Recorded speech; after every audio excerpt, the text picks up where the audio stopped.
Hi everybody, this is Carolyn Lee of Flustered Turtle. Today I want to do a quick tutorial on finishing your quilt binding at the exact right point every time. Nothing is worse than getting to the very last step of a project, which of course for a quilt is usually the binding, and you get to the binding and it's not the right length or it's twisted, and oh my gosh, I spent so many hours before I learned this technique in that place of binding frustration. Another quilter put up a really great Instagram reel that's a nutshell of this technique. So if you want like the super basic essential details, check out her Instagram page for that reel. Okay, so we're gonna start when your quilt is at this point. Before, you would have played binding chicken, but now you're not gonna have to. So let's dive right in. Okay, so we're gonna begin at this point when you've attached the majority of your quilt binding to your quilt and just left these two tails at the end.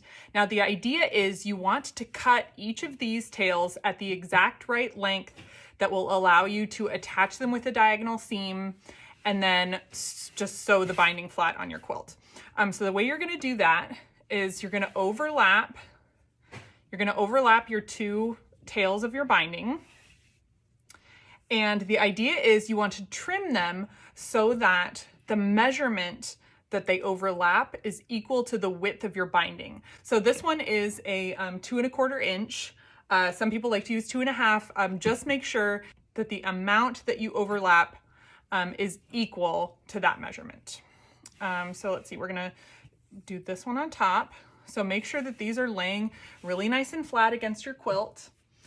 Take a ruler, put it about in the middle of where you stopped and started your seam to attach your binding to your quilt. And then this one on top, make sure you want to make sure that you cut the right one first, because you don't want to end up with too short of a binding tail on one side or the other. It'll make it more of a challenge to sew together. So this one that you go on top, trim, catching of course only the top. Trim at about 2 1/4 inches.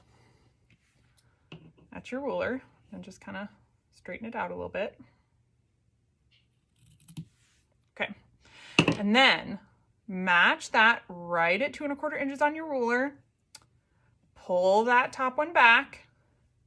Make sure not to move your ruler or your binding, and catching only the bottom binding without cutting your quilt, of course, clip right at the edge of your ruler.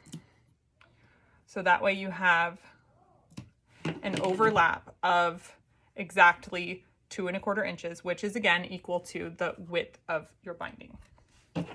Here's how not to get it twisted. You're going to want to open this piece of binding with the wrong side to the quilt, so right side up. Open this piece of binding with the right side to the quilt, so wrong side up, and then pull to the side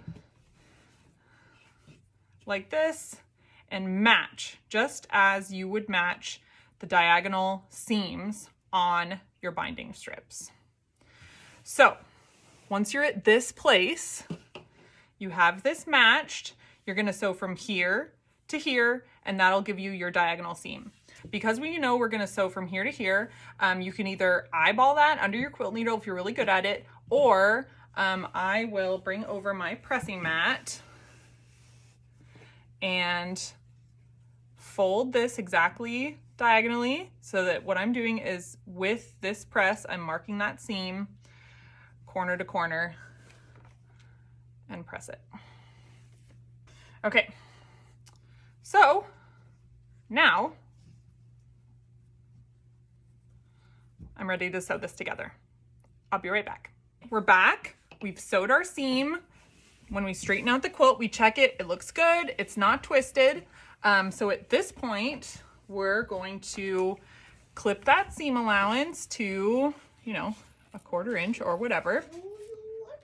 So you've clipped this seam allowance to about a 1/4 inch. Straighten out your quilt. You can just finger press this seam. It kind of takes care of itself. And then you have this nice, flat, well-connected binding with a diagonal seam. You don't have to do any easing, and you won't have to take out any stitches and do this again. Yay! That is how you do it, friends.